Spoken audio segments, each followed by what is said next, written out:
We are still live. Wrestling with Maverick. You can send stars to support ASAP Network. It also helps me out too. But again, we are watching the WWF Invasion from 2001. It happened 22 years ago today. We're on the referees match. That's right, a referees match between Nick Patrick and Earl Hebner. Yeah, there's gonna be some. There's gonna be some great stuff right here. Let me tell you, just phenomenal.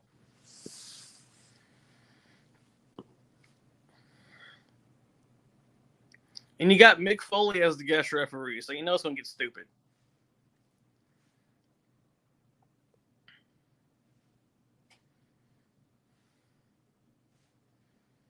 Here we go. They're face to face.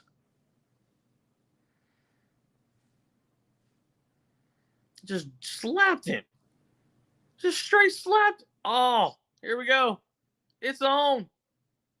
The referee fight.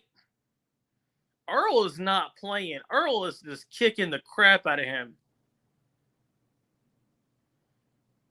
Ow. That looked like it hurt just a little bit. Jesus.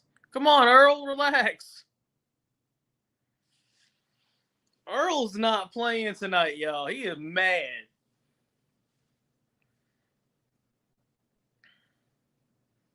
Putting the knees to him. Oh, it's nasty. Oh, here we go. Nick Patrick is actually, I think, a trained wrestler. I know his dad used to run Deep South.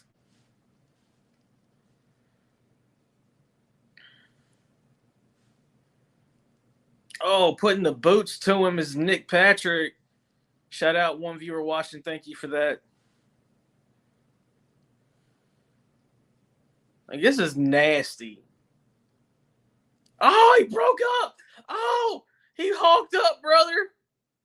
He hawked up. Oh, my God. Earl Hebner just hawked up. It's real now, okay? When Earl Hebner hawks up, you know it's about to get legitimately real. And now he's just throwing some punches at this point. God, this is an insane match. Oh, Nick Patrick with the low blow. Come on, Mick, gotta call that. Mick is not a well-versed referee, okay? I'm sorry. Baseball slide coming. Oh, baseball slide right there. And just getting mollywopped right now. That referee got knocked out. Someone just launched himself at him.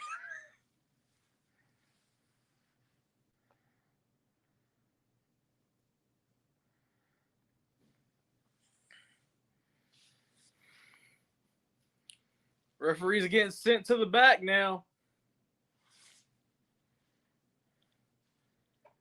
One referee got mollywopped because someone launched themselves at him.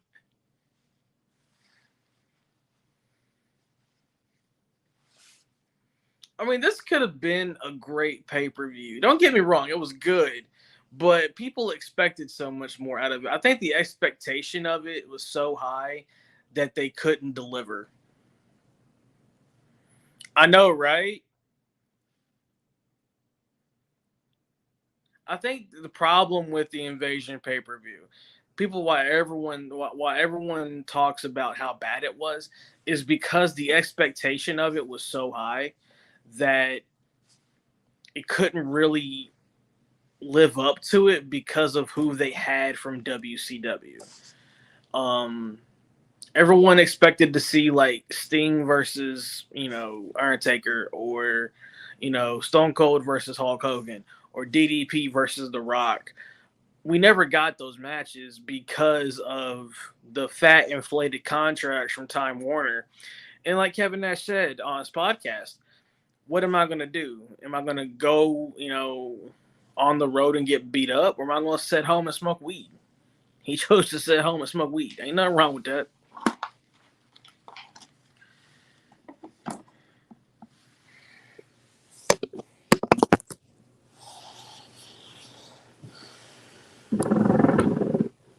But yeah, so 22 years ago, man. That's crazy. 22 years ago, this pay-per-view happened. Oh! Mandible claw, the mandible claw, right in the gullet of Nick Patrick. Jesus.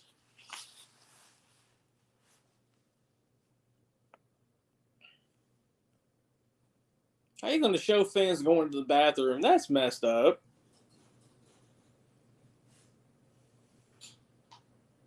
The original idea for the acquisition of WCW was to create, a brand within the WWE, which is what happened with Raw and SmackDown. Um, Raw and SmackDown became separate entities in 2002. That was the initial idea for the invasion, was to make WCW a viable entity.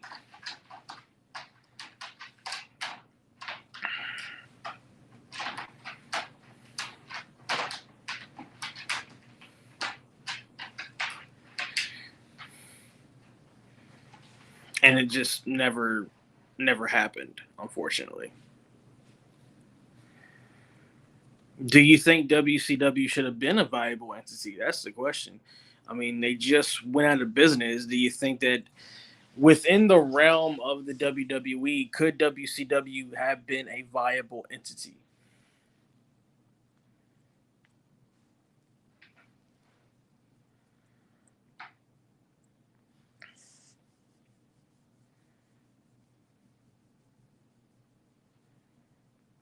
Oh, we get a promo for Tough Enough. I believe this was the first season of Tough Enough. Yeah, because Maven's there.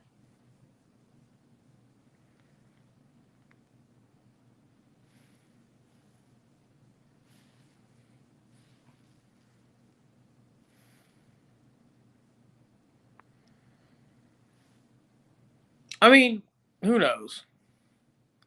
I believe that WCW could have been a viable entity if they put the money behind it that they could have.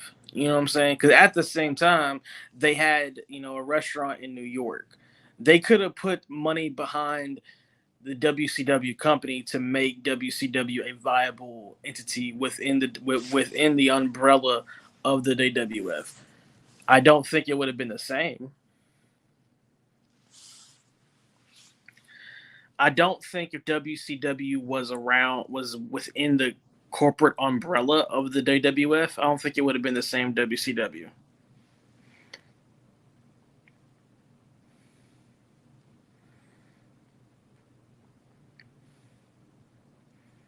We get a promo package from the Thursday before, and it's just an all out melee. Austin commandeering a limo.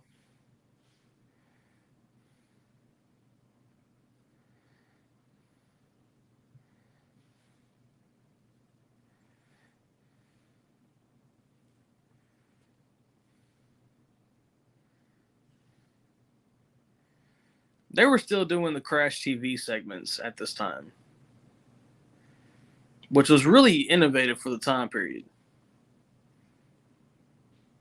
Because Crash TV is kind of what led to reality TV. So this was during the infancy of all that.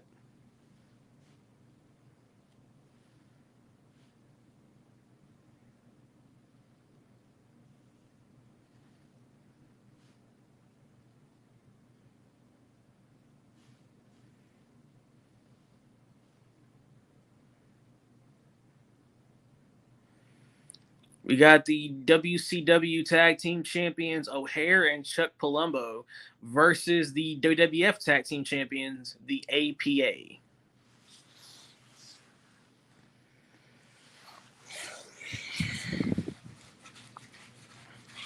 I remember actually ordering this pay per view as a kid. It was really it was an interesting time because I watched the last Nitro and then I saw the invasion happen. And the invasion was kind of like the weird point after the WCW Nitro. It was kind of just like there. Like they didn't know what to do with it, I guess. I don't know. I mean, still a decent pay per view.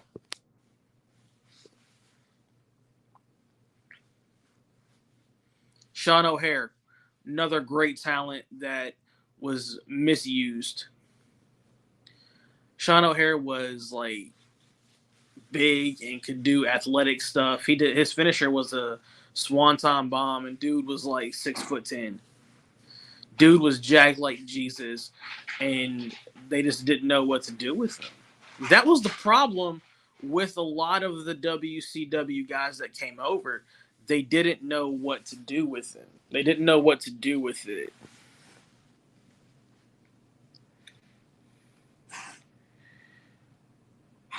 They didn't know what to do with the guys that were like Sean O'Hare would go on to like be a partner with Piper or whatever, and that didn't really go anywhere. And then he'll be out of business. He'll be out of business and go into MMA.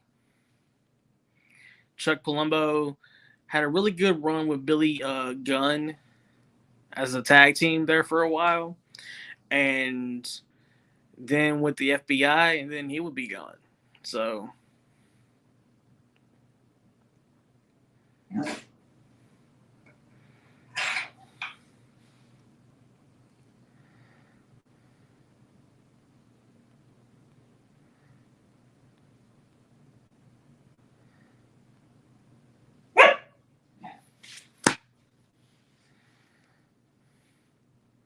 And here they come.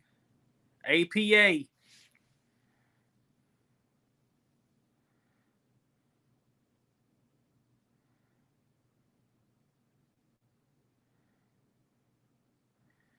Maybe, who knows? Um, I don't think Bischoff would have come, but maybe had someone else from WCW be in charge. Maybe, I don't know. I mean, it was still a decent pay-per-view. It did a really good buy rate. It's just what they wanted to accomplish with it, they never really accomplished, and that was the problem.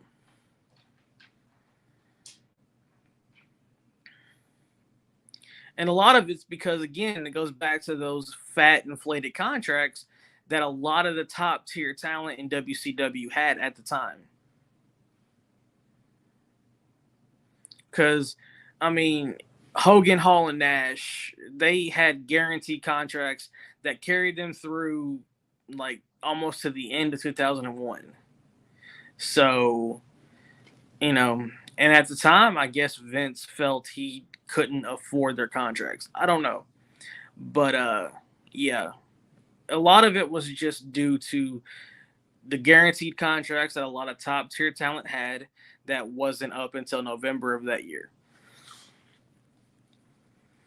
So what are you left with? You're left with, the B Squad from WCW Thunder and Booker T and DDP. That's pretty much it. Goldberg, nowhere to be seen. NWO, nowhere to be seen. The people that were synonymous with the success of WCW, nowhere to be seen.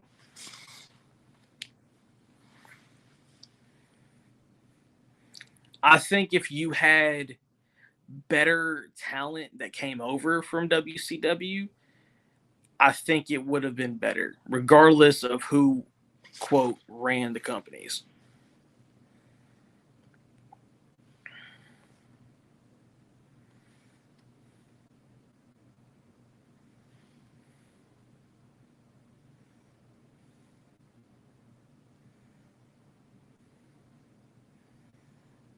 And also you gotta look at who was in charge at the time.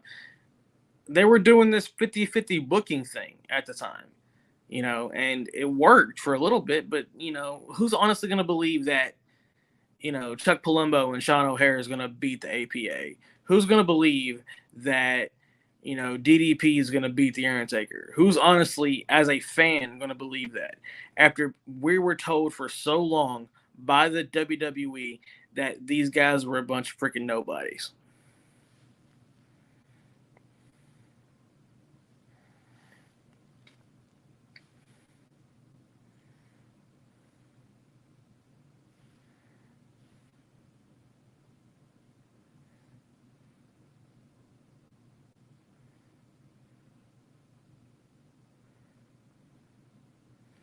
Chuck Palumbo, another underutilized talent, dude. The way he throws his hands are crazy. I think he used to be a boxer. Dunks it. Big Ron coming up with the shoulder block. Big Ron Simmons getting aerial. And now tags in Bradshaw. Bradshaw's a mean sumbitch, let me tell you. He does not care. Bradshaw's the kind of guy that would go into a bar looking for a fight. Oh.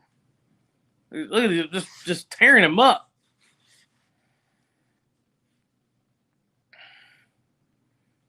Uh-oh. Irish whip. Get the foot up. Nope. Oh, no. No. Fall away. Slam. Oh, my God.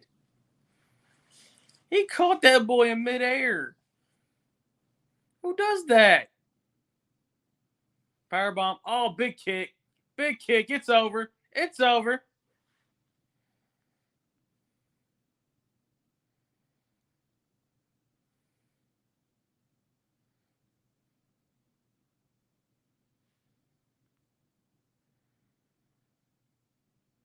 Was he an MMA fighter? I know Sean O'Hare became one.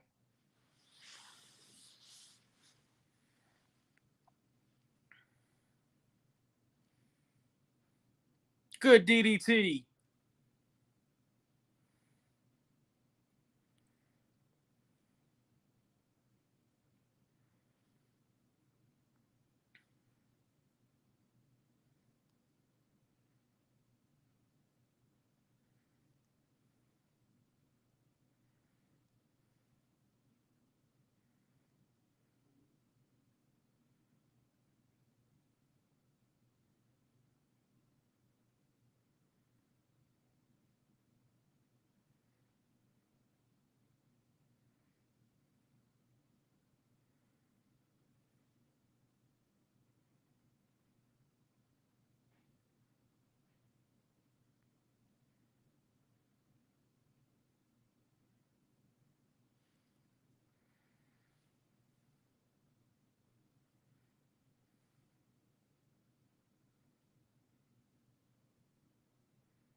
Well, you guys, I'm about to have to head out of here. I gotta take care of some stuff.